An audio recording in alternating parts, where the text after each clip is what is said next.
So, our next speaker is truly quite remarkable. She's a frontline warrior in every sense of the word. Felicia Letang Mogakane was one of the 6 founding rangers of the Black Mambas, South Africa's first all-female anti-poaching unit. Yay! Woohoo! Woohoo! Through her training, dedication and leadership, she rose to the rank of sergeant and media officer. And for the past 4 years, she's managed the operations room, designing patrols and guiding her teams on the ground. Felicia is not only protecting wildlife, she's transforming communities and championing women's empowerment in conservation across South Africa and beyond.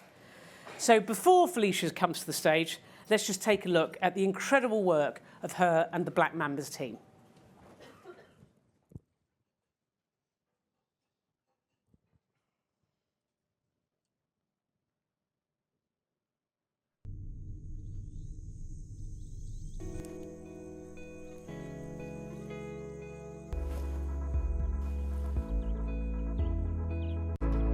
Our team is made up mostly of women. We are strong, motivated, and determined. We have reduced snaring and poaching significantly. I feel proud and honored doing the job I do. We work hard to protect our wildlife, our heritage.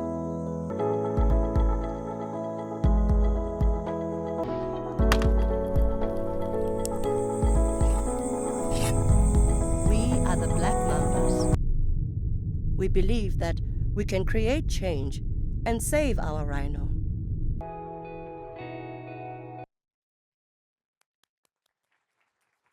Please welcome Felicia.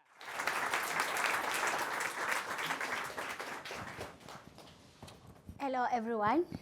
I'm a bit nervous.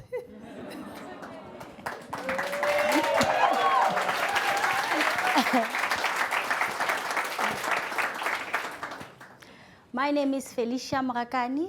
I'm a Black Mamba. I'm one of the Black Mambas that started in 2013. I'm one of the 6. The Black Mambas, what we do every day, we patrol the boundaries of the Greater Kruger National Park. We're patrolling the fence line each and every day by foot.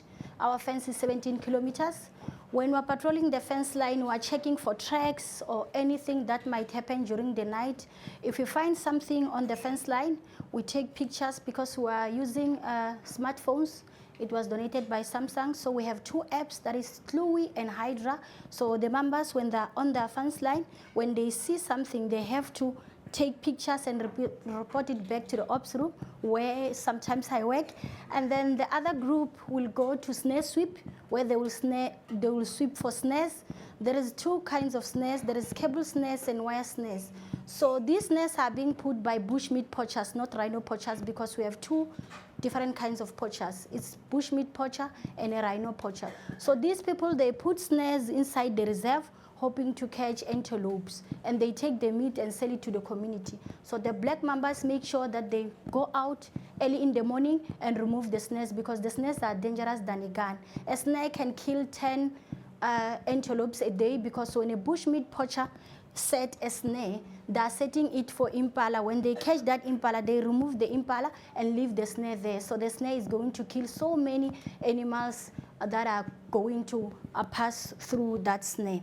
And also, we do house inspections where we are going to the compounds in the reserve, because we have 27 commercial lodges where there is workers inside the reserve. So we are going there to do house inspection, also collect data of people that are living and staying inside the reserve, and also checking if they're obeying with the rules of the reserve, not to put snares in the reserve for bushmeat. And also we're checking for their IDs, because we might have a poacher inside the reserve without knowing, but the Black Mambas always go there and check if they have the rightful IDs and the names are right, because some of these people, the contractors, they use IDs from people outside the community. So we make sure that those IDs belongs to them, so that whenever there is a rhino incursion, maybe a rhino has been killed, we're able to trace those people. And we also working. As you know that pangolins are endangered, we have a team of Mambas that were trained to work with the pangolins. As you know that the scales of the pangolin, it is said that it's worth more than a rhino horn. So the Mambas are being trained whenever we find pangolins that have been poached from Mozambique or Zimbabwe, we confiscate it and take it to rehabilitation center where the Mambas are going to monitor it until they get into a good state, because some of these pangolins that are not from South Africa, they are from other countries. So we make sure that the Mambas go out at night and track those pangolins to make sure that they're okay.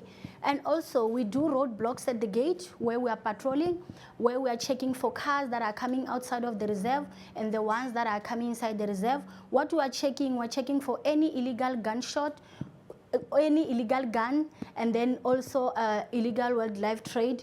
If we find you with illegal gun, we have to call a tactical response team where they will come there and then they will seek a permit if you have a permit with that gun. If you don't have a permit, we have to call the police to come.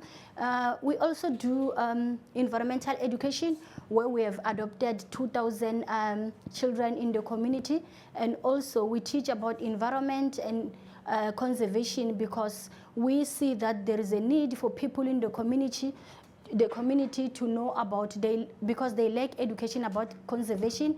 And then the Bush Baby environmental education is about educating people about the conservation and the environment they're in. And teaching those small kids in the primary school at an early age, we believe that they will grow up with that knowledge that we must conserve nature, and also it's wrong to kill the rhino and the wildlife.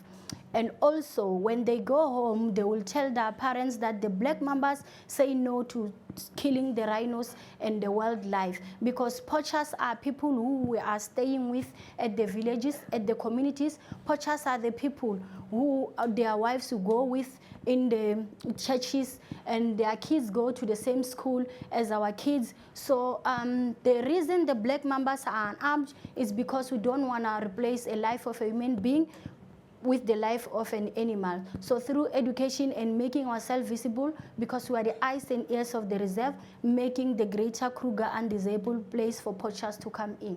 So the black Mambas are the eyes and ears of the reserve, and by doing our patrol each and every day, at night we do night patrol where we are spotlighting, shining a spotlight, because our reserve is next to the busy road where there is cars driving up and down. So we make sure that we are patrolling. Back in the days when we started, we only patrolled during full moon season, but because we are dealing with clever people who knows their stories, and also they have inside job from the people who used to be ex-police, ex-field rangers. So now we patrol each and every day. We don't care if it's full moon or it's not, because we are dealing with clever people. So we make sure that we are using all the gadget that is being donated to the project. At night we are using a night vision thermal where we take some of the Mambas to the observation post. Observation post is where